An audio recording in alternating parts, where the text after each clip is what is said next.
gonna go live. Ready? Yeah. Cool. Let's do it.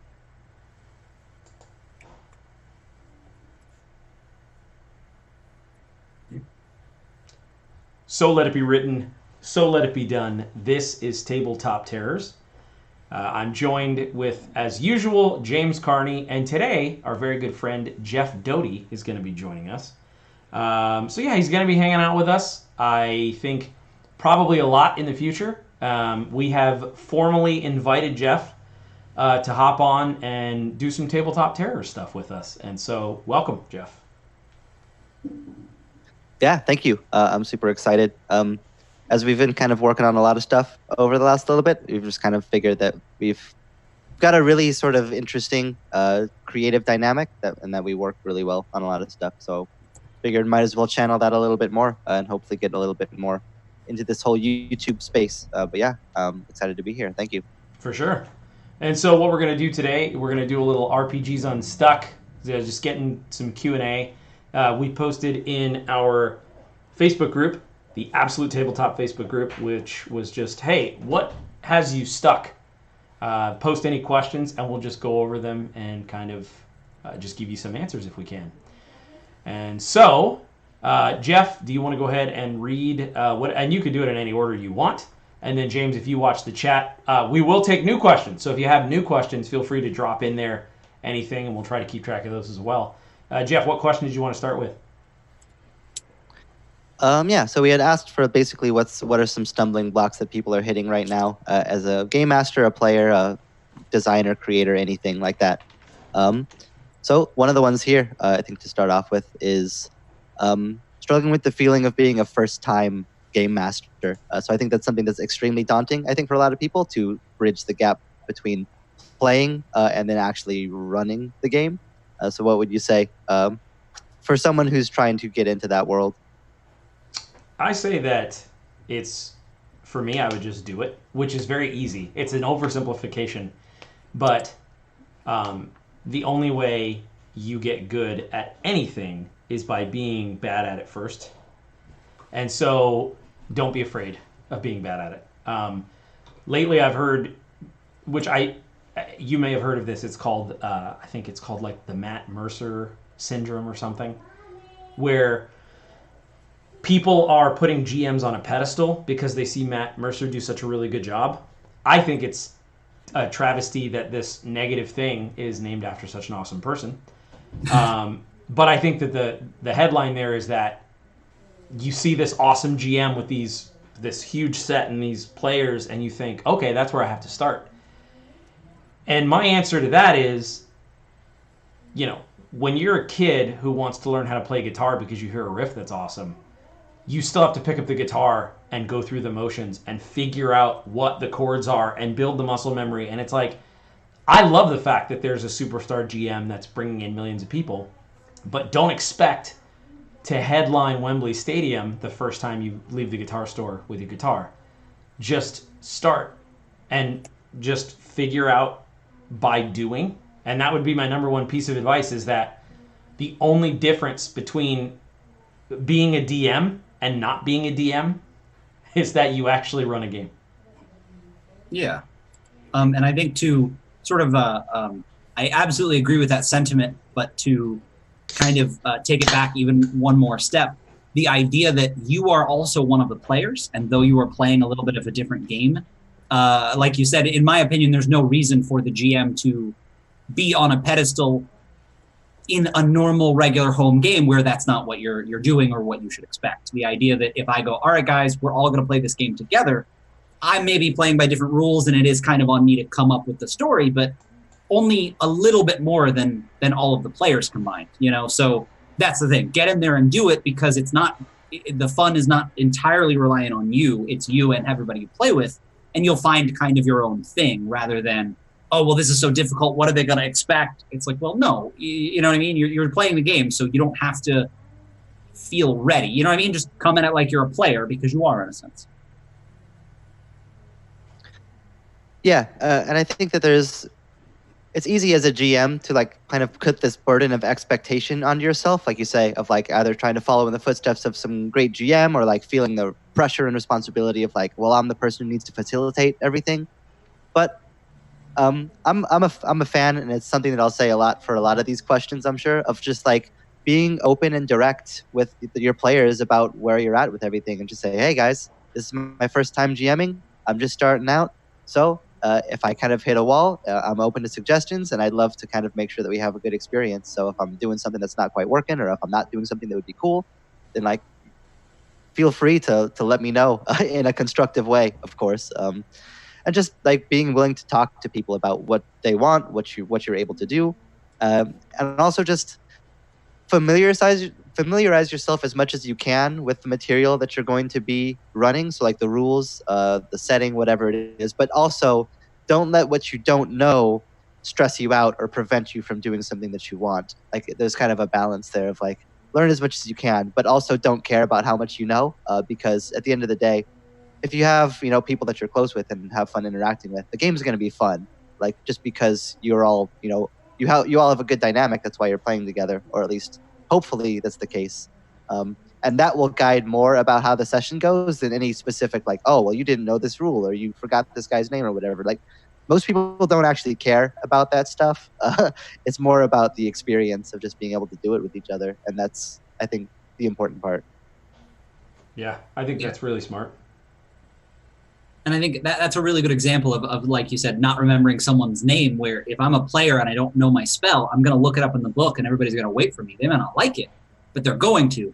It's the same when you're a GM. You're like, oh, you know what? I forgot to plan for that. Or, oh, you guys really threw me for a loop. Like you were saying, Jeff, it's perfectly fine to go, hey, guys, I just need a second, to look up this thing. Or, oh, I forgot how that works. Or, you know what? There's this rule that comes up that I need to know. Yeah, you just look at, again, you're one of the players and you almost get more leeway in that sense. You don't have to know everything. It's great as a GM to know as much as possible and to make it run smoothly, but that's not totally on you. Yeah, and think about this, and this is kind of how we'll close it, is that as a player, think about the memories you have playing tabletop RPGs. And then think about how many of those memories have anything to do with small mishaps or things that maybe were misspoken. Yeah.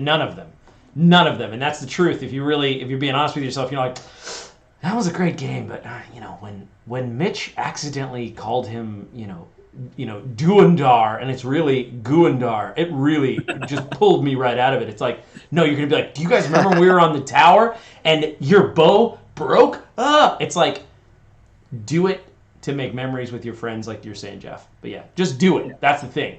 Don't mystify it and make it so that the light needs to shine through and it's got to be perfect and we're going to do it on the third Saturday because that's when I'll be most rested. And it's like, no. You're going to have great games, you're going to have terrible games, you're going to have everything in between, but nothing is bad about awesome memories. So remember why you're doing it. Yeah, and like you say, it's like anything else in the world. Nobody's great at it when they first start. Like everybody who you see who's good at it has been doing it a lot. So just start out knowing that it might not be optimal, and then you get better, and then you keep looking and you get better, and then eventually you are great. And that's just the exact same progress, like you were saying with guitar or anything else. It's a skill that has to be honed and learned, not something that you can just magically appear onto the scene being amazing at. Yeah, and don't be afraid of just copying someone outright, 100%, because that's how a lot of guitar players, that's how I learned to play guitar. You're like, oh, cool, hey, I'm going to learn some Offspring, I'm going to learn some Green Day, I'm going to learn some Metallica. But in doing those things, you start learning the motions, you start learning you start learning the different things that make you a great guitar player, and you start seeing the compositions of those greats, and you start to change it up, do your own versions, and then all of a sudden you start developing a style. And so don't be afraid to not, just because you play a Metallica riff doesn't mean you're as good as James Hetfield. Yeah. But don't be afraid to just be like, I'm using music as an example because that speaks to me, and I think it's a really good way to think of it, because people expect to go into the guitar store, pick up a guitar, and be Van Halen. It doesn't happen. Same thing with DMing. Yeah, and it's important to remember that Van Halen didn't pick up a guitar and play like Van Halen. Exactly. It's something that they had to do too, and go through that whole process. So yeah. And it's always a process. Exactly. To bring that into what Tim was saying, so did Matt Mercer. He's terrible at the guitar. No. But he obviously started jamming somewhere. You know what I mean? I'm like, not that it was bad. I'm sure his players had a good time, but his first game wasn't like what you see, an extremely scripted, really well, tightly run game is. You're like, no, that is absolutely sort of an unattainable or an unreasonable beauty standard to some degree. Look at the first episode of Critical Role. There are, audio issues. You could tell that it's just like, hey, I think this would be really cool if I ran D&D and we recorded it. And so it's also back to the mantra that this channel foundationally was built on, which is progress over perfection. So rock and roll. So yeah, do it. I want to hear back from you letting us know when you ran your game is the thesis. Yeah, that'd be awesome. So killer. What do we got next? Alrighty. So this one's a bit more of a creative thing in general. And the question is kind of posed as a joke, but I think it's still interesting to talk about sincerely anyways. So Paul asks, why can't I be as creative as Marquise? And there's a little kind of back and forth thing, which is, of course, is like, I don't think was meant to be a serious question. But I do think it's still interesting is like, you see these sorts of people who have these like, in the case of Marquise especially, these like wacky ideas, these like super outside the box sort of strange things that not many people would necessarily think of at first. And you can kind of, it can feel sometimes like what they do is so unattainable. So I think just in general, like, if you see someone who does inspire you or kind of works in a different way to you, like trying to bridge that gap or overcome that sort of impulse, depending on which way. What do you guys think about just that whole thing in general?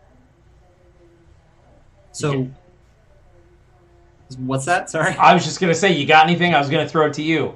Oh, gotcha. But then we both thought we were going to throw it to each other, so we went, good, and stopped. Well, I was going to go for it, but I was like, go for it. Yeah. Go. So, the thing, to take it sort of a different way to bring it almost, to make it loftier. It's easy to look at one moment of what someone else is doing and feel what it must feel like to do that, right? Marquise writes to our viewers out there that maybe don't know him, but I think at this stage they all do. He will write these very long posts in our Facebook group, and they're very interesting and evocative, and he has a kind of specific style, almost like a very ethereal kind of abstract, like just very interesting. And it's easy to look at that and go, oh man, I don't even know how to get there. But again, it's, if you consider that a lot of times in life, you look at, someone and they go to the gym every week or something. It's easy to look at that and go, oh man, I wish I had that, and feel like if you did, that your life would be entirely different. But it's important to remember that they're living a life just like you are, and the things you do, someone else looked at and went, oh man, they're really good at planning. They keep a journal. I wish I could do that. Yeah. In that sense, it's not impossible to improve at creativity, but it is difficult to improve maybe in a specific way. But it's the idea that they're doing the same thing you are. So like you said, Jeff, kind of posed as a joke, but it's like, well, you're likely as creative as Marquise is. You're just not creative in the same way, and that's okay. It's kind of realizing, instead of focusing on what someone else's strength is and potentially feeling like it's this unattainable thing, instead consider that, well, what's your thing? You know what I mean? Where's your creativity? What are you good at? And think of it that way, that Marquise isn't as creative as you in that sense. So shoot for what you can do rather than, necessarily getting too caught up in something else. Again, I don't think that Paul was saying that, oh, he wishes he was only that. But I do feel like, as just generally as humans, we can get caught up in what it feels like for someone else, and not realizing it basically is the same. We're all doing the same thing. Yeah, and I think the other thing too is that if you want to look at just the brute force of it, Marquise writes a minimum of 1,000 words that he shares a day, and I know he's also just voracious or ferocious. he's a ferocious. But I think voracious means he eats, like it's more like a... That's what I meant. He's a voracious reader. He's just like, he's constantly... Oh, okay, reader. I thought you were going to say writer, but yeah, perfect. No. Like, he's just... I know that he's constantly reading stuff because he's always talking about, like, hey, this is the thing I read. This is the thing I want to do. And so, I know, we talked about this. Paul was just kind of making a joke. But truly, if you're out there and you're like, man, I really just want to get better. It goes back to the DMing thing.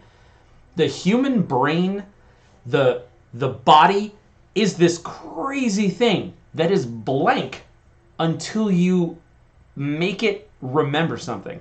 We're creatures that are basically formed almost wholly of habits.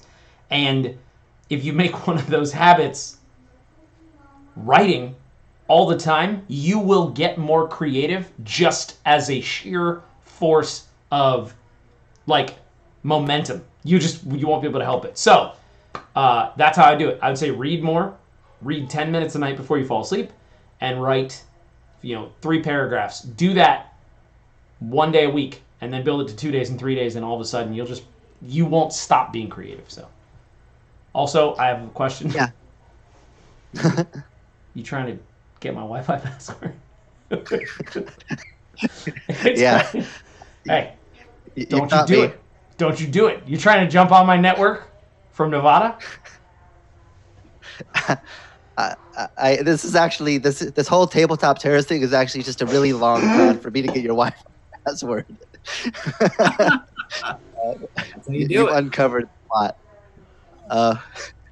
But yeah, I think you bring up a good point of like, if you look at the people who just seem to be these like force of natures in creativity, almost all of them are just prolific in what they do. That they just create literally all the time, like something every single day. And obviously you can't start at making something entirely from scratch every single day.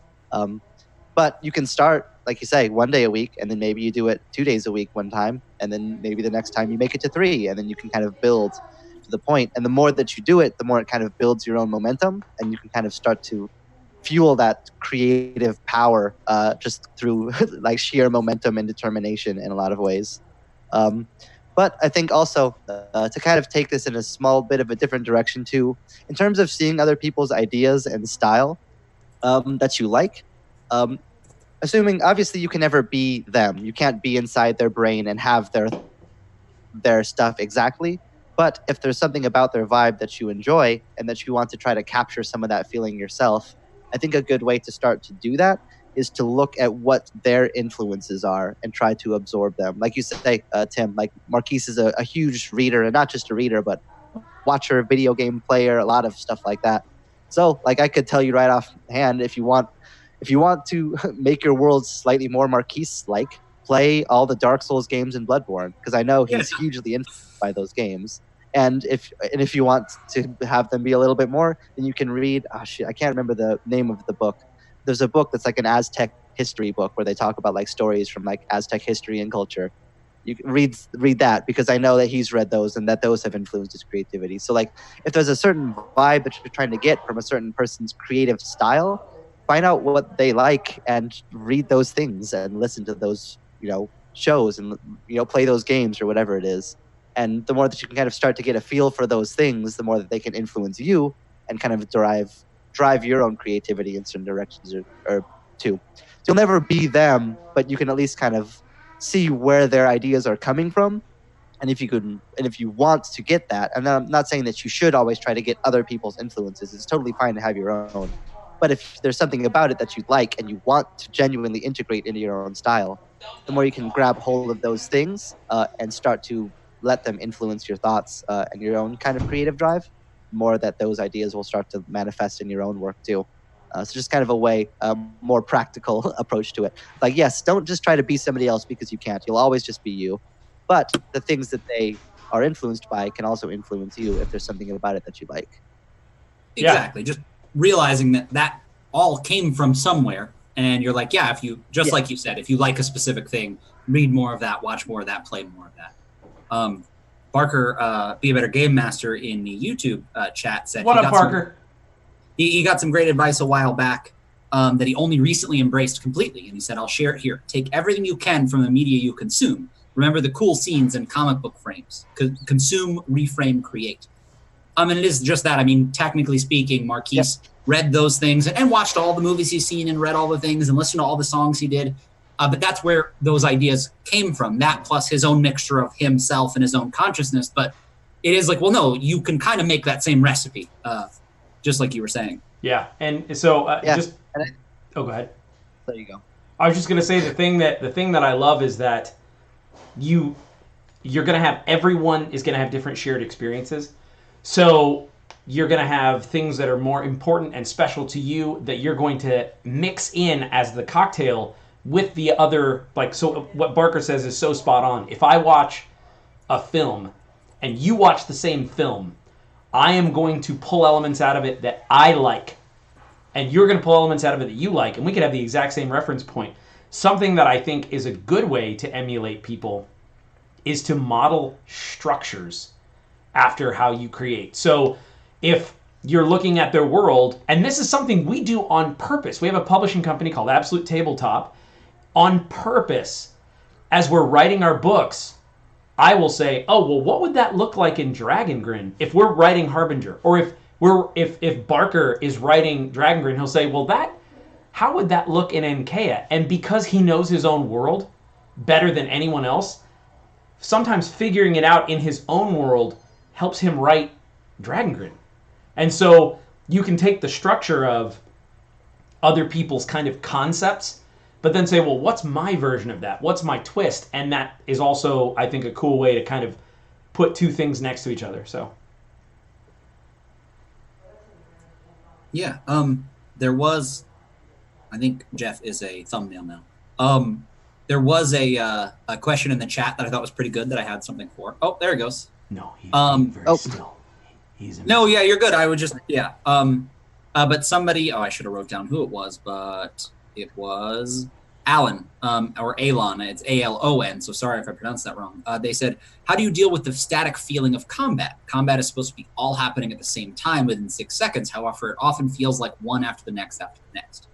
I do feel like there are a lot of ways to help this, because obviously you have to do it one at a time. But the thing that I usually do is, as things happen, specifically in a round, I will kind of re-narrate what happened. So the first guy, swings his flail and hits someone. I'm like, oh, so, you swing your flail, and I do like a combat description. It hits him in the side of the face and uses his helmet starts to dent in. And specifically, if somebody else attacks that same person, I'll say, okay, yeah, right after, so-and-so hit him with their flail right in the face and dented their helmet then, and another just kind of building on that too, because I don't think, outside of changing the type of game you're playing or the mechanics of combat, that it's easy to make it any more simultaneous than it is, that everybody has to take their turns.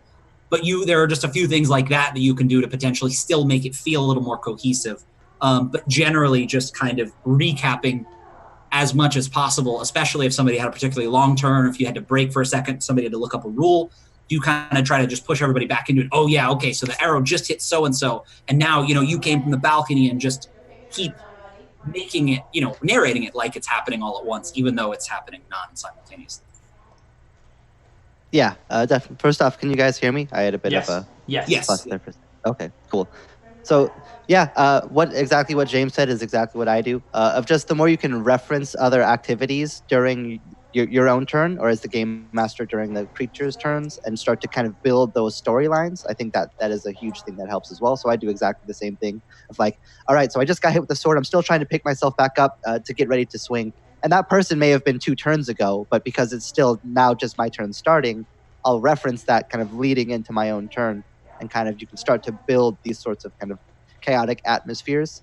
And the other thing that I do that I think is really helpful with that is to remember that each person only gets 1 action per round, typically, following normal mechanics. But that doesn't mean that you can only do 1 thing in your turn descriptively.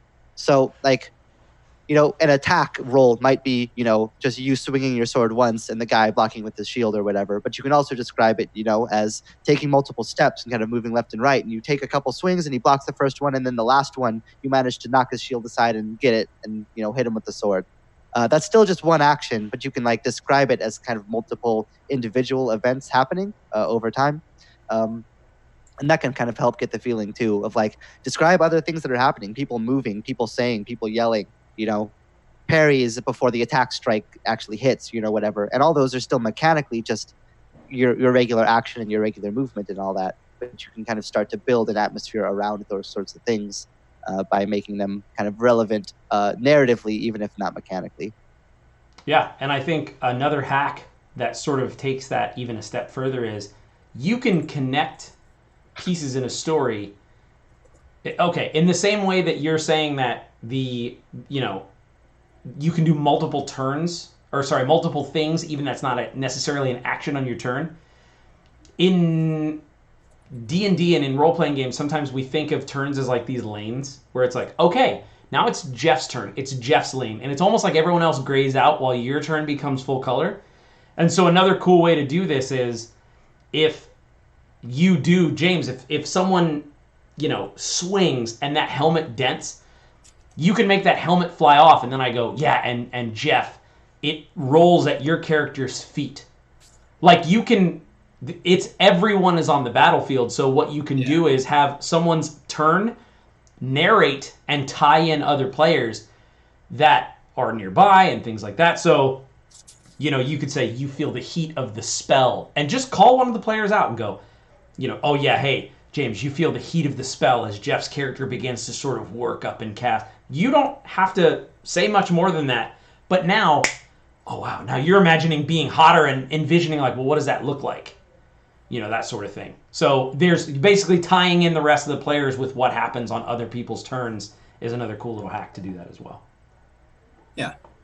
Yeah, and a very easy thing as a player that you can do to kind of help the feeling is like it's very easy, like you say, to tune out not just narratively, but like as a person when other things are happening in combat, and just trying to be aware of everything else that's happening. Like as a player, like if it's not your turn, still listen and become invested in the other people's stories. And that kind of thing just kind of help to nudge you in that direction anyways. Even if you're not actually changing anything about the game, it still feels way different to be a part of a combat when you care about what's happening to everybody. Yeah, I think that's a great way to kind of give people that nudge, like you're saying, Tim, of like, as he does this, then you feel this, or you see this, or whatever. Just to kind of help people get into that mindset of like, no, we're all part of this thing as a group. That's a sort of chaotic atmosphere rather than a single turn-by-turn event. Yeah, and if you want one specific thing to use and try in your game to do that, put a ranged enemy in there, and then have an arrow fly by the face of another character. So just do that. Say, and just describe it as Jeff gets hit in the chest with the arrow. You're like, oh, James, and Gaharl feels the arrow whiz by his face and barely misses him as it sinks into Jeff. All of a sudden, now he's part of that moment. And it's just like, oh, that could have been me. It just makes it way different than, Jeff's in danger over there, but I'm safe here, where you're not narrating arrows. Exactly. So it's especially easy for that with theater of the mind because, like you said, it's sometimes difficult to conceive of everything happening at once. Sure. So all those things kind of help you remain in it when you're not looking at, oh, well, he's here, and there's the rock, and there's the statue, and Dwayne Johnson, not like a rock, not a geode. It's a Dwayne Johnson from every single one of his movies. There's a million Dwayne Johnsons. I'm the worst. There is a chat. I'm using the new YouTube live thing. I hit this over arrow. There's this beautiful chat that has everything in it, and I'm seeing all these people here now. I'm so sorry, guys. So I just want to say hi to Jake. There's another separate chat? I can see the YouTube chat in beautiful, like it's just perfect. Meanwhile, James is like, I don't remember this guy's name. I'm like, oh, I don't know. It's all right here in front of me. So, right there. Hello, what you looking at? Hello, Jake from Mini Terrain Domain. Hey, Alan. Mappernomicon is here. Barker, as we know, he's here. I just wanted to shout out to everybody because I can now see the chat. A prepared operation as always. As always, exactly. No, this guy, tabletop terrorist. Right? Do we have another question? Because like I said, I got one, but I'm sure there were a ton in that thread. Yeah, I have another one right here from the Facebook thread. Nicholas Bonenberger, if I'm saying that right. Vexing me is finding balance between creating a world for players to interact with and letting them create it. How much of each of them, how much to build prior. It's not about control over the setting. It's more about the load of creating stuff for the players as well as developing their characters. So finding that ever delicate and changing balance of how much as a GM do you build yourself versus how much do you let the players build, and not just let the players build, but ask them to build. How much is asking too much of the players sometimes. So I guess for me, my general philosophy as far as a GM, I'll be the first to qualify the statement with saying that I'm not like a very completionist world builder. I'm very kind of just like I build what's needed for the game at hand, and nothing more. So with that in mind, my kind of general philosophy as a game master is it's my responsibility to make the world feel a certain way, in terms of like the mood of the sessions, the atmosphere that the players are interacting with, the people, feeling alive and like they have purpose, and the places feeling they have some sort of history and reason to be there. But the specific details as far as what a place is named, or if there's a town, that a player is from, or things like that, I don't really care about those as much. So I'm totally open to let players, make up a place that they're from, or whatever. I don't typically spend too much like in terms of building out those sorts of things and like not letting other people build those things. But I also just generally don't necessarily ask the players if they want to do those. But I'm also very fortunate, and I can just say acknowledge the privilege of having players who are very creative and do all that stuff automatically, which makes it easier for me to balance. What about you guys? Anything that you have as far as general rules for balancing what you do as a GM versus what you'll ask or require players to do? Or like allow or not allow? So for me, I didn't think of it that way, Jeff, but I really like that sort of distinction.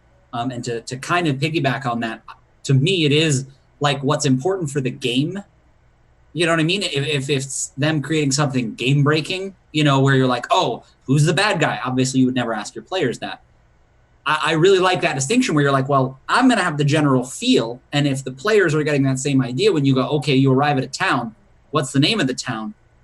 They have a few options. They can kind of subvert what they should expect from the world they've seen so far, or they can go just right in line with it.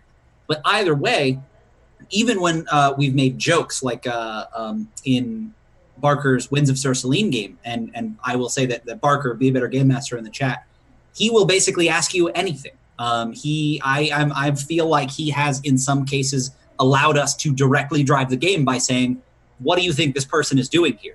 And he just goes with it. He's so far on one end of the spectrum of like, no, you tell me. And that showed me that there's kind of no wrong answer. But even when one time we made a joke where there was a dwarf, and we made a joke about there being free hugs.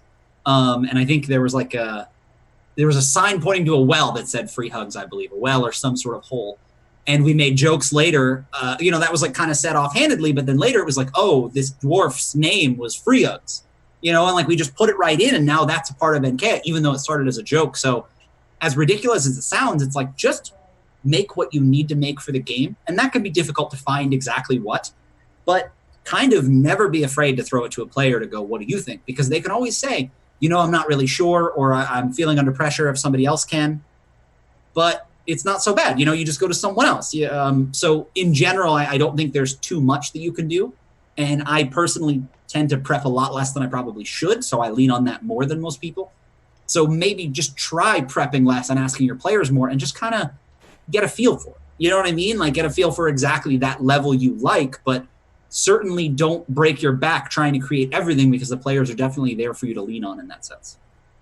Yeah. And so something that I had a big problem with and was the worst at was being super picky about what I let people do in my world.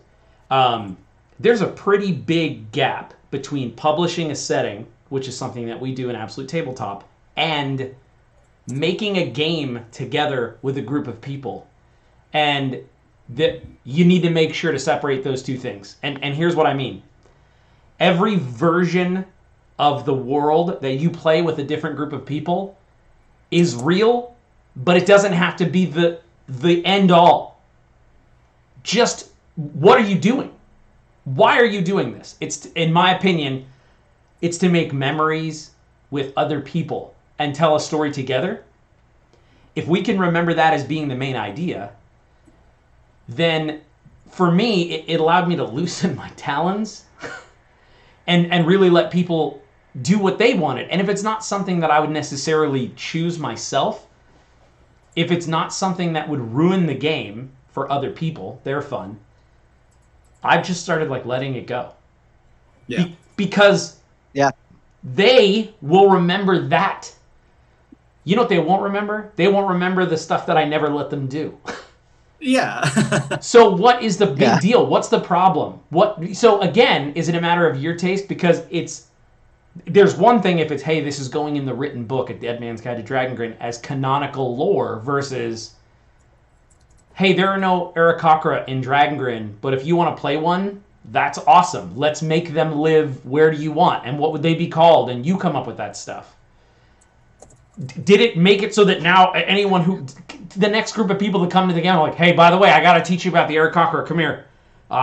Eric played one, so now they exist, so you got to learn all this. It's like, no, it doesn't matter. So the second rule that I would tie onto that is I kind of let players come up with whatever they want for their character. So if there's something in the world that exists that fits their vision, I'd go, oh, cool, yeah, you'd probably be from here. What you're describing sounds like X. If there's not, I'm just like, yeah, you know what? We really haven't fleshed out exactly what the monks are in that region. So whatever you're thinking. And players will do all the work for you. You know? And you can always tweak. So those would be my two things. One, I would honestly just let it ride in almost every case, unless it was ruining the fun that you've all agreed upon. And in the second case, just let them do whatever they want for their players, because it's taking the work off of you. And they'll be way more into it. Yeah. I think you bring up a point that's really, really good that so many people that I've talked to just like don't think about, and that's there's no rule anywhere in making RPGs or settings or worlds or anything that says like once you say something's in there that it's there forever and it's locked in stone and you can't change it. Like so many people are so hesitant to like walk things back, in a game. But if something's really bothering you that's in your setting that you want to change, you can just change the setting. Like that's okay to do. Like if you look at Middle-earth, Tolkien revised Middle-earth so many times, even after he published Lord of the Rings. Like you can change things if something's not suiting with where you're at right now. So if somebody comes and says like, here's an element that's in the game and you just let it ride in that moment, and just later down the line, it's just like, that really kind of took me out. And maybe it's totally okay to just go to that person and say like, hey, we kind of locked this in, but the more that I kind of think about it, it's just, I want to find something that you'll be happy with, that you can come up with and feel, passionate about, that's going to be in the world. But maybe we can find something else and just change it. Yeah. And making those sorts of changes, like retroactively, updating things to suit where you need things now. Like you're allowed to do that. Like there's nothing that says that you can't. So yeah, feel free to revise and update. Yeah, retconning is your very good friend when it comes to. And that's for everybody. You come 3 sessions later and you're like, oh, wouldn't it be cool if the person that you guys actually had remember that skirmish with on the bridge? That's this person. Or, hey, don't you have a person in your background that like doesn't like your family? So, yeah, what if we make it the same person? Like, it's almost like treating it like a writer's room. And as long as you're not, taking away from someone else's fun, or as long as you communicate, that's kind of the way to handle it, in my opinion. So yeah, I think that's really, really, really cool. Awesome. We got a lot of good questions in the chat, but I want to make sure we hit all the questions from the thread on Facebook first. So how are we doing on those? I think I'm back. First of all. You are. No, yeah, you are. Yeah. I gotta say, Zoom is sorry. actually very good about like how it's seamless. You just freeze for like a second and then you come back. Just looks like you're being really still. Okay. Yeah, it's. I am invisible. That's actually, I'm not actually having connection issues. Yeah, I just decided that I want to completely. I'm just gonna throw everybody for a loop and just stop and stand still for a little bit. Okay, so a couple more things in the thread. Yeah, I think we have 3 or 4 more total there. So the next one we have from Keel Adam, super great dude, super great GM, talking about how he's running a home group for some family and friends. And I'm going to paraphrase this a little bit, Keel, because it's pretty long. But he's talking about how he has a large range of different players who play in his group. And they kind of have different things that they're looking for. Like one of them is very murder hobo-y and very kind of chaotic, where other people are a little bit more like RP and narrative focused. He wants to try to make sure that he can get a party with a lot of diverse interests on the same page and make sure that everybody can kind of get what they want out of the game. Potentially doing like a session 0 or kind of questions So he was looking at kind of advice for meshing a variety of player styles, because in online games we're very lucky and we can just kind of pick who we want based off of their style. But in home groups it can be a little bit more up to chance. So as far as, first of all, advice generally on that, and then also even maybe specific questions to put on like the session 0 thing if you have things that you really like. So yeah, advice about meshing varieties of home groups.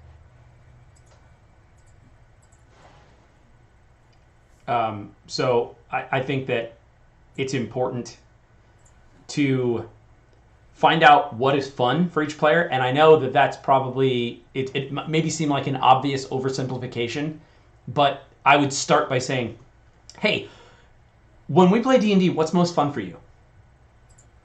And then make a list and then see where there are parallels and where there are similarities, because not every session is going to have everything.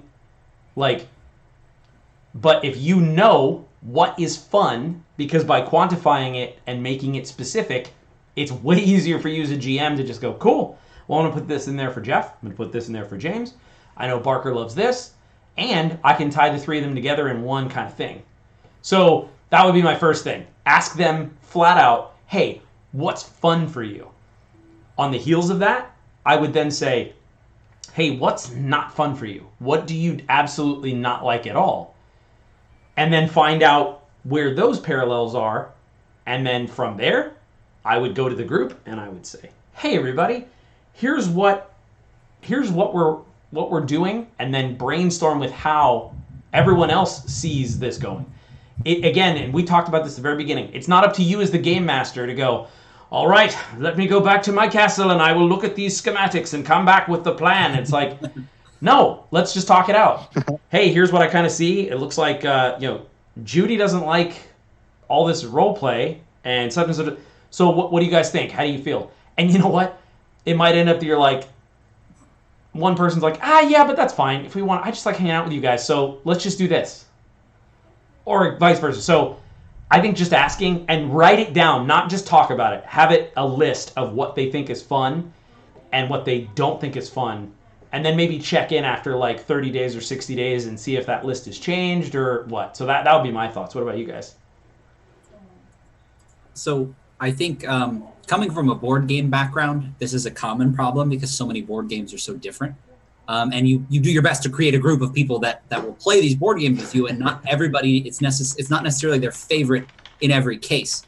So with that said, the idea that you do exactly what Tim said, where you see what everybody likes, and then you can even take it a step further and say, okay, well, I'm going to run a couple of sessions that are kind of more focused on this. There's going to be a little bit more combat than role play here.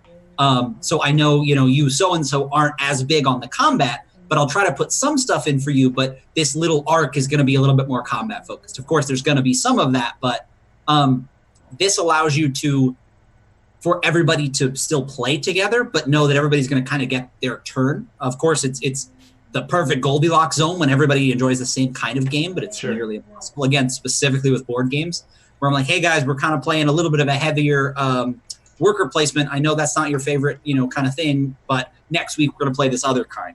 You can even do that session to session. And again, as long as you set people's expectations, it's not so bad. Obviously, as long as you don't consciously or unconsciously lie and say, well, next week the session's going to be a little more role play, and then next week, because you got bogged down this week, it's still all combat.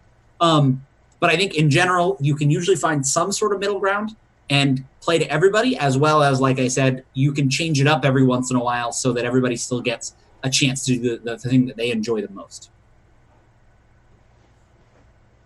Yeah, absolutely. And I think that you hit on something that's just the single most important thing in any RPG ever is just communication and just being absolutely open with everybody of just like, hey, I know we have a lot of people with a lot of different interests. It's going to be difficult to juggle that, but we're going to try. We're going to do our best to make sure that everybody's having a good time. So please, if something's like over the line and it's bothering you, please bring it up to me. We'll try to find a way to make it work, and we'll make this happen somehow.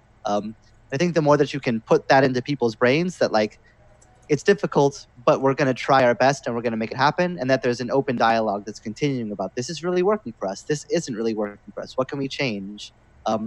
And the more that you can just be direct with the people who are either maybe the more of the problem causers, if they're the ones who are being chaotic when everybody else kind of wants a little bit more of a streamlined game, and just saying, hey, I know that's what you want to do, but would you mind dialing it back like just a little bit? We can still have some of that, and we'll talk to the other guys to make sure that they know that that's important to you to be able to do that. But it's kind of bothering some people. Would you be willing to just dial it back a little bit, and we'll still have it, it can still be there. And just the more that you can just ask people, hey, what do we want? And hey, this is what I'd like to do. The more that they can know that that's the plan, it's just the better, I think. And just kind of being willing to just tell people it'd mean a lot to me if we could play like this, or if we could have this, or if we could not do that.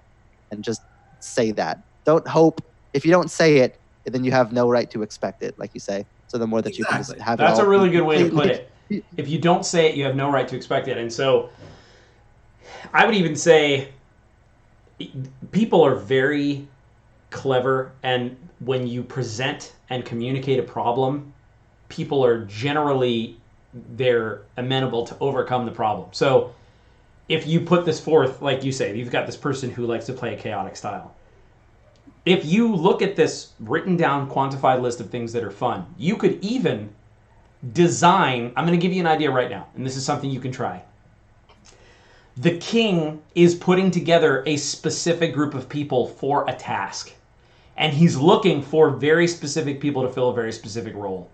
And you take all the players' styles, and then you make it this framing device where it's their job to be that way. We've all seen a heist crew, or we've seen a superhero team where there are these specific people that are for a specific job. And so play to it, lean into it, and say, okay, great. So you've got a person who loves to be chaotic. So you build in a game element of the world where it's like, hey, there's this particular section that we're going to have to go through, but the only way to get through it is to fight these ravenous primal goblins, and they're erratic and they're crazy. That is that person's moment. But then in the same time, you build in other areas where these people are playing to their strengths. If you have someone who loves role play, make it so that, positioned around the entire kingdom are these arbiters, these judges who they have to talk to go into different areas. So that everywhere they go, you're going to get this little baked in role play scene. But et cetera, et cetera. And you take each one of their play styles and kind of, it's okay if you build the game around it and kind of say, hey, make a framing device where it's like, yeah, you're kind of going to experience a lot of these things in world each time you go somewhere, because these settlements are all going to have an arbiter. They're all going to have a champion who, if you can defeat them in combat, they'll let you stay there for free. Like, whatever. You just come up with these little things, and most of the time, people will buy right in, and then they feel like, yeah, that's my job. It's my job to be chaotic. Oh, not right now, though.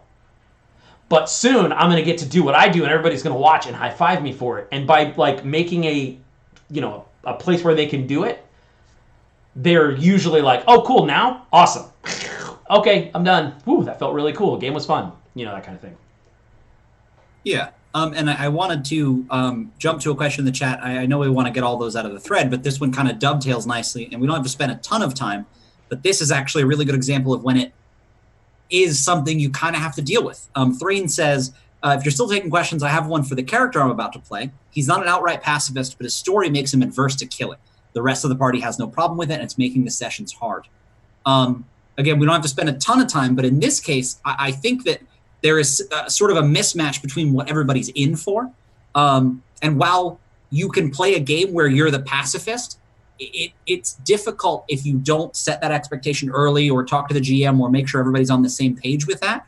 Because in general, RPGs are going to have a lot of combat. Now, in this case, it's pacifism versus combat, but it could just as simply be my character doesn't speak the main language in the world. You're going to be left out of a lot of stuff. And so, Thrain, I'm not telling you not to play a pacifist, but I am saying that you kind of might have to meet your GM in the middle, because obviously they will need to as well, to maybe come up with a way for you to not justify it, but to build your character so that you are more into it, or find a way where you can knock more people out and your GM will help you along with that, where it's like, okay, it's like combat, they're out and they're not waking back up kind of thing. Basically, if that's the character you're going to play, everybody kind of needs to be ready for that. And in that case, you do kind of have to go, okay, well, how do we handle this? Because you may not be having fun, or this isn't really working. But like I said, in that case, it seems more just like a mismatch of expectations, and figuring that out will help the game along. Yeah, I think you bring up a very important point where obviously it sounds like in this case from reading the comment that this has already been happening for a little bit. But I do think if you're going to play those sorts of characters, getting the leg up and just coming right out the gate and saying like, "Hey guys, I'm thinking about playing this character who's a little bit more of a pacifist, doesn't like killing. Is that going to be okay with the sort of game that we like to play?" And I think the more that you can, like you say, build it up front, that's obviously better. But I think even still, working through from the middle, that there are still things that you can do.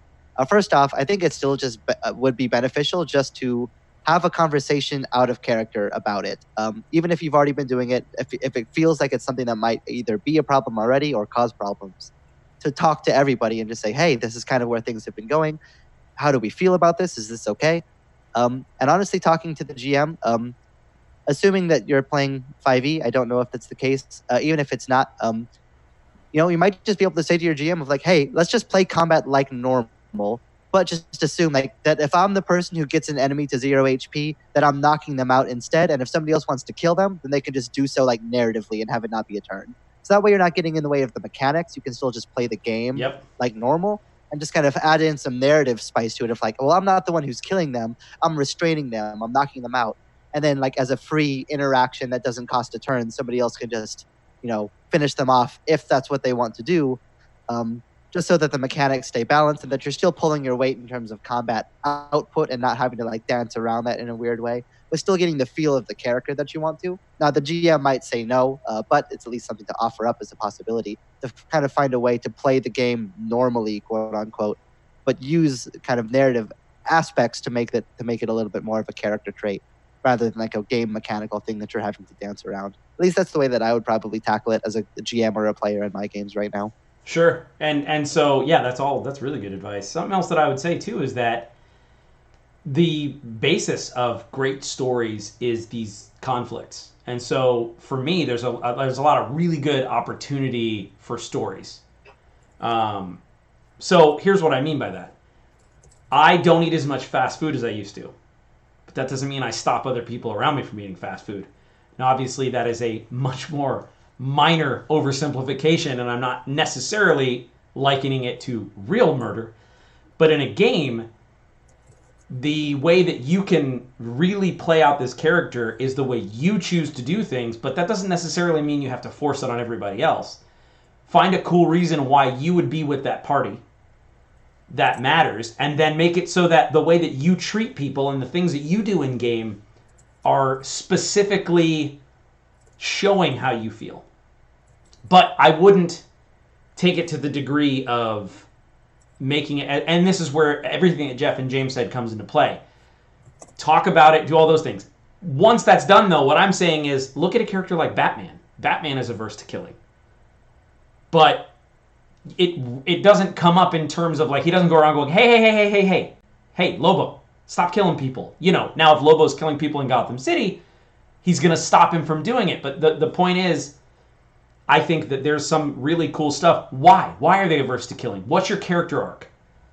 And maybe you could play with the idea of getting to the brink, and this is all up to you, but what would be the thing that would make you kill? Because that's an interesting story to me.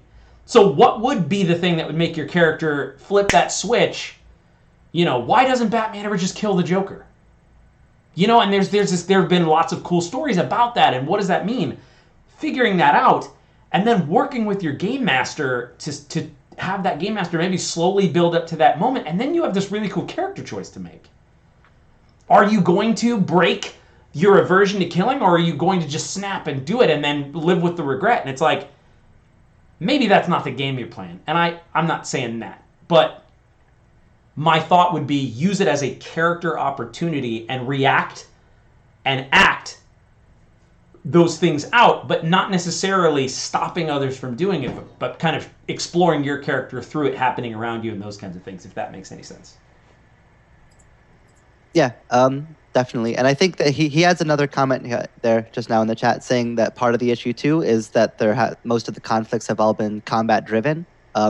So definitely I'd ask the GM as well of like, hey, again, I'm a fan of just the direct approach of like, we've been doing a lot of fighting and I didn't really build my character to really do that. And, maybe that's on me. But if we could have some sort of things that maybe are more need a role play solution, or need a puzzle solution, some other way to kind of exercise our character's influence in the world other than killing, it would really make me happy as a player, and it would be meaningful to me to be able to explore that side of my character in a way that we haven't been able to see yet. And I think, at least again for me, that's the way that I would kind of go about that, is just ask to see if there's a way that you can kind of influence to maybe not have everything be a fight. If all you're doing is just kill all the time, and you're not getting to explore the character that you wanted to explore, then you do have kind of, I won't say a right, but at least the opportunity to, start to try to play into those other opportunities if everyone else is willing at the table to do those things as well. Yeah, it's killer. I think we have time for maybe one more. If you guys want to choose one, I know we have a lot of great questions both on Facebook and in the chat. So, is there a particular one we want to hit on in specific? Yeah, let me take a look, because I didn't really look at the thread recently. Because I feel like the general vibe was very similar to each other, which, I feel like we answered a lot of people's questions almost tangentially, which was interesting. Yeah, it's cool. It just shows, I think, that there are patterns in what people get stuck on, which is cool. Yeah. So it's cool that we can talk about them. I mean, not that they get stuck. Yeah. Did we get to the one that James, you posted in our chat from? We didn't, but it is a really good one. That's a really good one. I don't. You mind if I can give it a read? Yeah. Yeah. Go for it. So this is from Barker, and he says, "How do you guys tune in to the creative frequency and mindset? You might have touched on this, but in the rare circumstance when you're able to schedule creativity, how do you get started?" Very slowly and very poorly, more often than not. I definitely understand the struggle. It can be difficult to I'm a very seat of the pants creator, and this is something that I've talked to you, Tim, about before. Of just I'll just kind of get that feeling of just I'm gonna make a thing right now, and I'll just do that thing. And it can be sometimes difficult to turn that switch on intentionally. Now I do have a couple things that at least help me to kind of move in that direction. One of them is to look for other things that inspire me in different creative ways. So music is something for me that's very, very important. So listening to music that I know is very creatively moving music, or watching a show that really tunes into the feeling that I'm trying to write something about, or finding things that kind of inspire me in the ways that I want my work to be inspired, hopefully. And kind of using those to kind of catapult me into that mindset is something that I found really helps. So listening to a song that feels like the sort of thing that you're trying to write, or watching a show that gets the same sort of vibe as something that you want to make, or something like that, can be really helpful to kind of slide yourself into that mindset, kind of use that as a boost. But yeah, in general, it definitely can be tough to block out and force yourself to do something like that. What about you, James? Jimmy. So it's interesting because I don't feel like I have any sort of process. It's actually, I feel like I can be the most creative when there's someone else, because it's a lot easier, I think, in general, but definitely easier for me when I can talk to somebody. I feel like I have the most creative epiphanies when they're telling me something oh, in my world, this, and this, and I go, oh, what about, you know what I mean? That sort of back and forth really gets me into a creative mindset and kind of catapults from there. And I guess alternatively, once I have started, if I know what it is, it's I need to kind of get jazzed up before it. So if I'm driving home, I'll listen to music and kind of let my mind wander as much as one can while, commuting on the highway, to kind of think of oh, okay, well, what is that guy going to do in the story, or whatever these specifics are. And it kind of just steeps my brain in it, because obviously I have to constantly, pay attention to the road. But it's almost like this interesting kind of background, like I said, steeping, or I'm just making some tea of all this stuff. And then that will go, okay, when I get home, I'm all right, now I want to take all that and put it down. So it's almost like building a dam, where I want to think of creative stuff, but not actually put it down or do the work. I'm not sitting in front of a blank document or something. I'm just kind of having thoughts, very, very free-form brainstorm. And it almost kind of compels me to write some of them down if I land on something good, and that can get me into the creative mindset without the pressure of blank page. What do I do? What do I write? What's this about? Kind of thing. Yeah. Creativity is a fire. And so it starts small, and it's often like, your Tom Hanks, like trying to get that thing going. And it's just very, very difficult unless you have the right tools. And so the way that this is my process for being creative like this. Here's the first trick. The first trick is you're creative all the time. The key is to gather those pieces like firewood. So like kindling. So take and have one document in your phone that you call hot fire, whatever you want to call it. Something that it's like no matter what, when you can see the preview of it, you're like, oh, okay, cool. When you have that cool idea when you're driving home, because this happens, when you have that idea, you pull over,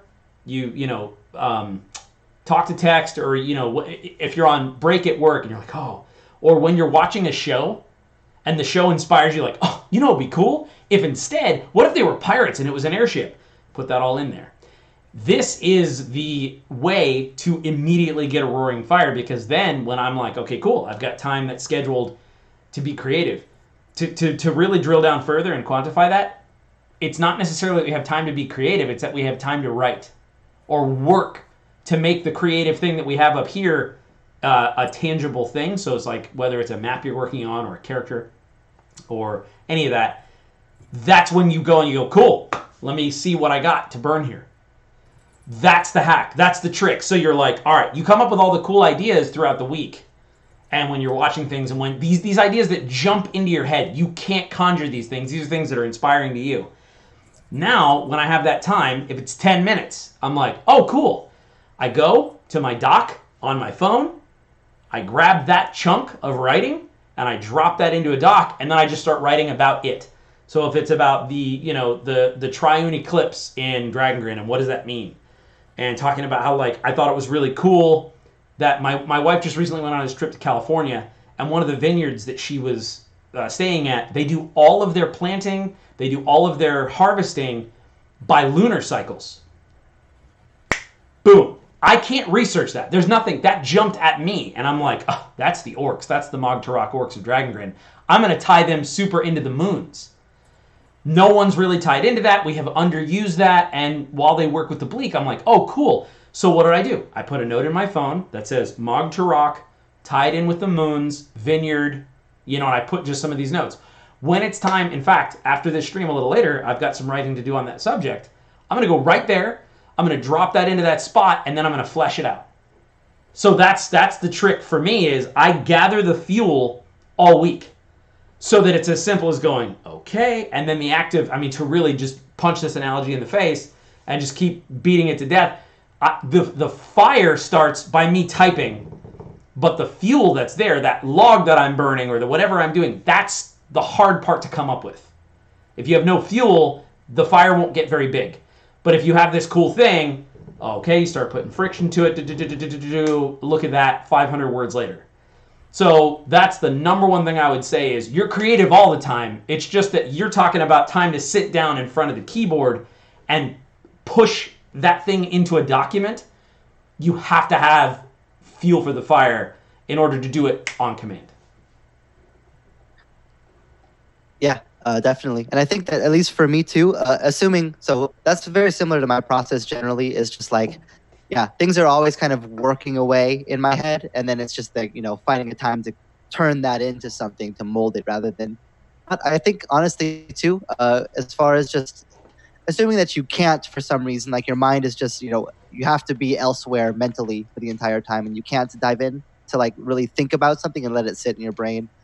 Of just like, I'm a big fan of just like improv, like just stream of consciousness ideas.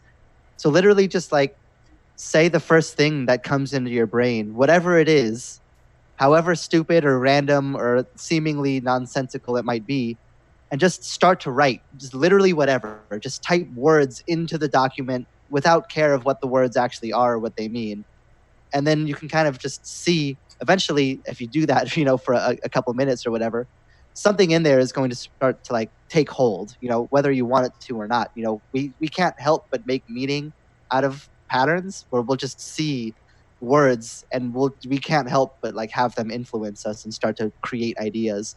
So even if it's just kind of like spouting off non sequiturs of whatever random things that have been on your mind, and just like take those and then just start running with them, that can be a way to kind of, if you can't have anything ready beforehand in the way that Tim is talking about, of just like to literally just brute force, just write 100 words of whatever, and then 3 of those words in some order are going to mean something, and then you can just take that and start to build. Like you say, it starts as a small ember, but then if you can fan that flame into something bigger, to just keep running Tim's analogy through, you can just force something to build by that way sometimes, at least for me, with the way that my brain works with that kind of stuff.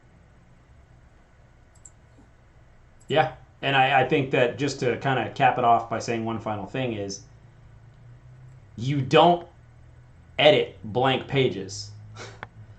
You can't edit a blank page. So, as we're writing a Dead Man's Guide to Dragongrin, these seeds of ideas, we're like right now, all of us are working on this one particular region of the book called Sphere Below, and there's a heist, sort of like mini adventure called The Crux. And so it started out like, yeah, let's do a heist. And then that's like, okay, well, what does that mean? And so we just start throwing stuff that has changed pretty drastically. But it only would have changed if we actually wrote down. So we write this whole thing out. And then Barker comes and is like, hey, this doesn't make sense. And Jeff's like, hey, I thought we talked about this. I'm like, oh, you just slowly work it into something. So for me, that is also a thing you can do on command. If you have this piece that you wrote yesterday, maybe you don't get a new idea and start. Maybe you open that up and just go, let me write it. Let me see if I agree with myself. Let me see if there's something different. And so I'm sorry. The thing I was going to mention is that also just don't expect your ideas to be awesome and perfect right away. Sometimes it takes weeks to get it to where you're like, boom, and you'll be driving down the road and you're like, that's what's been missing. And then you put that in your doc and you're like, boom, and then you go in and it feels good. Then you're actually going to surprise yourself because you're like, well, hey, I only have 30 minutes. And then somehow miraculously you find an hour. So because you're excited about it, you have that missing piece of the puzzle and you're like, oh, no, it's this. This is why it didn't feel like a heist. Because of X. Duh. Okay. So anyway, that's the other thing I was going to say. So anyway, Barker, that was a killer question, man. And I just friggin' love writing this book with you. Yeah. I don't know what companies without a Barker do. Right? No, they don't write. That's the problem. Whoa! So, weird play. Guys, James showed up. And then James showed up. Well, I think we'll end it there. Yeah. Yeah, I think that's perfect.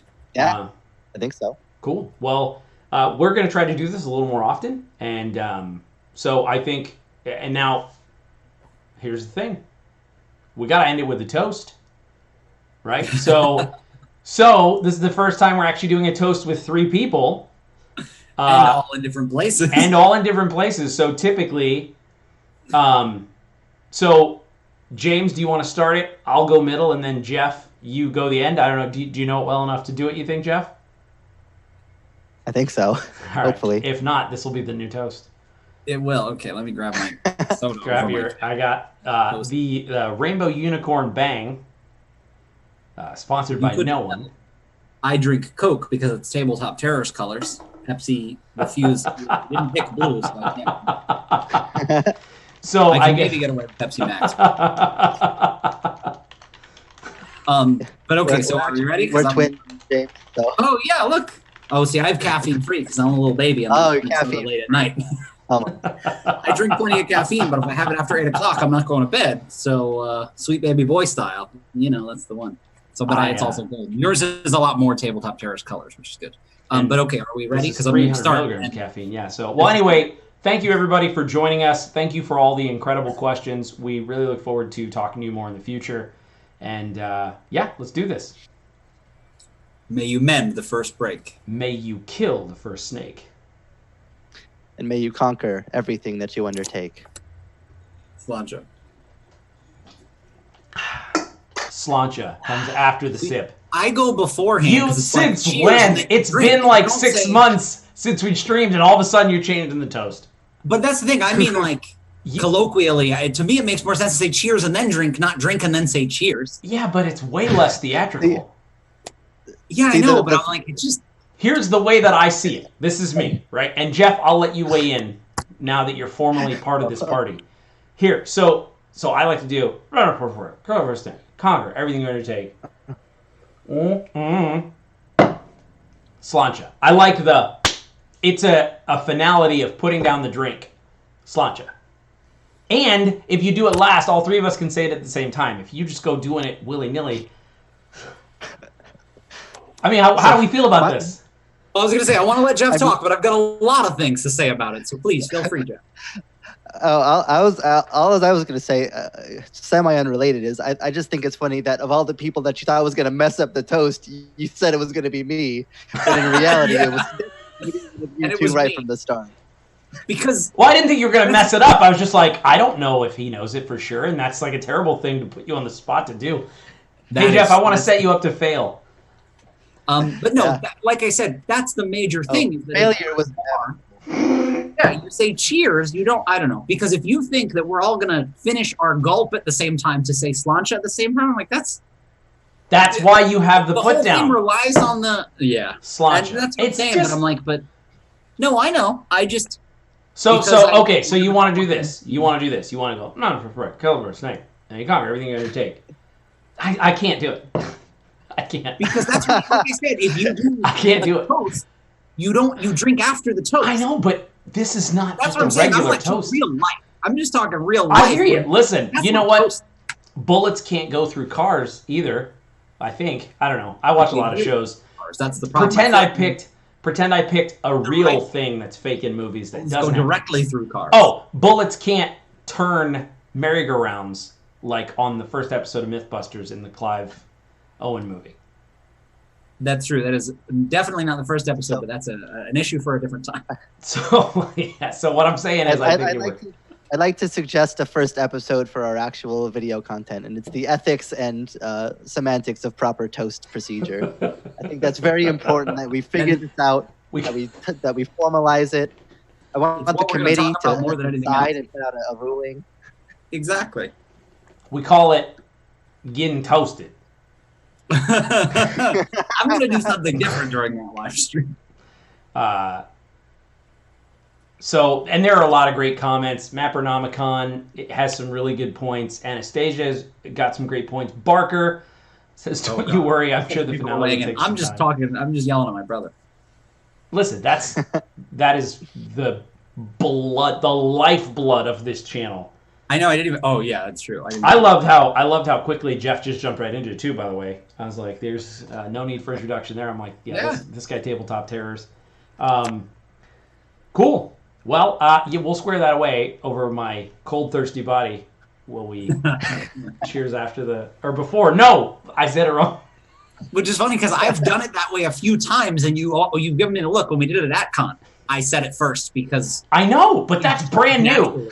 That's just new, though. We've always done it. Because we haven't done it, and then I realized that it was stupid. There's a chance that I am totally wrong and remembering and have historically revised every toast up to now. But I'm pretty sure we go. We started with, but it did feel like it suddenly changed. Because I think we go. Look, I think we go. Slancha. And that's good. I let it. It got it was like we did. Look. The Coke commercial. I guess at some point I was a part of a real toast and realized that was. I'm sure that's what it was because you did a toast at AtCon. And then the DM and so that's a real toast, right? Or a drinking. Yeah, it's like that was a toast. I don't know. It's a drinking speech. It wasn't raw bread. I don't know what to tell you. Listen, Matt Pernomagans says, "What if I'm an alcoholic, Tim? You're interrupting my drink from it. Cheers." Oh, then you're a highly functioning alcoholic, and I'm impressed. Keep doing what you're doing. But, we're going to end it there. Barker says, poll the chat. I don't know if I can do that. I'm so stuck on it because there's a It pattern. would be too devastating to be wrong. Yes, it would be Well, devastating. and culturally, that's the problem. Okay, so Macronomicon says before. So let's show them. Okay, real quick. Jeff's family is waiting for him over a hot meal. So it's may you mend the first break, may you kill the first snake, and may you conquer everything you undertake. Slancha. That's how you're saying to do it. Thousands of years, yep. Okay. Right? Then it's the other way is may you mend the first break, may you kill the first snake, may you conquer everything you undertake. Slancha. And then the video ends or the toast ends or the reason why I like it after is because there is an ending. If not, it's the drinking is the ending and then it's like, okay, thanks. Bye. Yeah. In any public setting or anything. So I think that naturally you can still say anything you want after the toast. That's the thing though. I think it's more powerful to end it on that word. Slancha. And while you may be right, like you said, we can pull. You can say before or after. Yeah. But that's the important thing is I'm aware of what you're saying. I just have a hard time going against. Here's the other thing though. I want to make this distinction. Yeah, so, go ahead. Jeff's the tiebreaker, and I gave him a lot of money. There's a yeah, that sweet cheers etiquette dollars coming in. Right? So the problem is I was absolutely not going to break the tie. I was just going to lend credence to both sides equally and have it solve no problems. But I can understand. I like the drama of Tim's version, but I also have to acknowledge that James's version is like the proper cultural standard that has been followed by like all people forever. So you can kind of take it or leave it on that one. Which is fair. So here's the other thing though too. To me, Slancha is not totally interchangeable with cheers, in my opinion. I think cheers is very much like cheers, and then everybody holds up their glass and then everybody drinks. I've always heard Slancha as like I'm not Irish. I don't drink in a lot of Irish pubs, but the people around us who have drank, so like the Scotch Club and things like that, they usually do it after. Am I wrong about that, or did I make that up? I think you made that up. Yeah, I might have made it up. So I think so, but yeah. So it's just either way, it's a stylistic choice. For some reason, it changed for me, but I'm open to changing that. Listen, Tim a year ago would have died on this hill, but now he's just taking a few mortal wounds. Now I'm just taking a few more wounds because it's like I said, we can figure it out. But if that's the end of the video, you just go. No, that's what I'm saying. I'm like, you're arguing now something entirely different. Because are you saying that we're not allowed to say anything after the toast also? Because I'm not saying that. That if you want, you can still have that drama. Okay, so you're saying you're okay with doing it that now. Here's the best part, is that in the chat, Jeff just said, I can't decide which parent will punish me worse for disagreeing with them. To which Barker replied, side with Tim. Which I don't think was a play to help me. No. He's like, trust me, just side with Tim. It's easier. In all seriousness, it obviously doesn't matter much to me. But like I said, my brain started just making me say it first because that's what I'm used to. Because we hadn't done it in such a long time. Like I said, I did the same thing in action. Sure, and to flip it, the thing that threw me is that it was just different all of a sudden for me. So I was like, whoa, okay. So it's also the way we've always done it. It's not like I'm pitching you a new idea. Stop. Not you. My cat wants to say Slancha to my Oh my God, Barker has a really good idea. He said, I think you should say it. You should both do it each different way. James says it before and Tim says it after. He meant to feed that answer secretly to Jeff. That is actually a really good idea. Okay, let's try that one time and then we'll really end it. Unless, Jeff, you have a real thought. No. We're not doing another. We can't do another twist. We're long past the realm of real thoughts at this stage. Absolutely. That's basically where we live. And I was just going to say, I think we should just embrace the chaos. Tabletop Terrors, if anything, is about the chaos. So let's just throw convention out from the start and just everybody just say it whenever. Yeah, just do whatever. I'm okay with that. I'm changing the toast every time. I know you are. Yeah. No, I mean like I'm gonna say I started. I'm gonna go, Tim. I started. The No, I understand. Okay, Barker says we need another toast. Listen. Let's do one more, and then I'm gonna end the stream right then. I don't know where that button is in this new interface, but we're gonna give it a shot, even if I have to close OBS. All right, So- you're gonna say it before. I'm gonna say it after. Jeff, I don't know if you get a slancha. Just as I don't know. Where would you say it? here's the important thing. I am more for saying it at the same time as you. Wrong. I'm sorry. Saying it at a different time. No. Well, you say wrong. I'm not doing that. I'm certainly not doing that. Grady Cook just said, you can see Jeff's regret grow forever. You can smell that pot roast. We do need another. I know. What do you pot roast does not smell good when it's cold, so no, he can't. I can smell what pot roast used to be. I can smell cold pans. Margaret says, no, James. Ruined. Okay. So we're going to do another one. You're going to say it before. I'm going to say it after. Let's just try it on. And listen, come on. This is what a compromise just tried is. it on a moment ago. That's what happened first. We now need to do. Oh. Yeah, we just did that. Yeah. And Let's do it on purpose. No, let's do another one, and I'll say it after and hate myself for it. Oh, God. That turned hard. Okay. All right.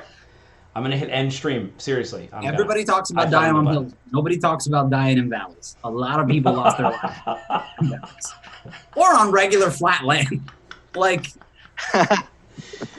so this is like a Florida. I'm not choosing a hill to die on, but I'm dying in this swamp. Okay? Okay. I have to start it. I forgot. I could just never say the words. It's true. I could also start it unexpectedly. May you mend the first break. May you kill the first snake. Slancha.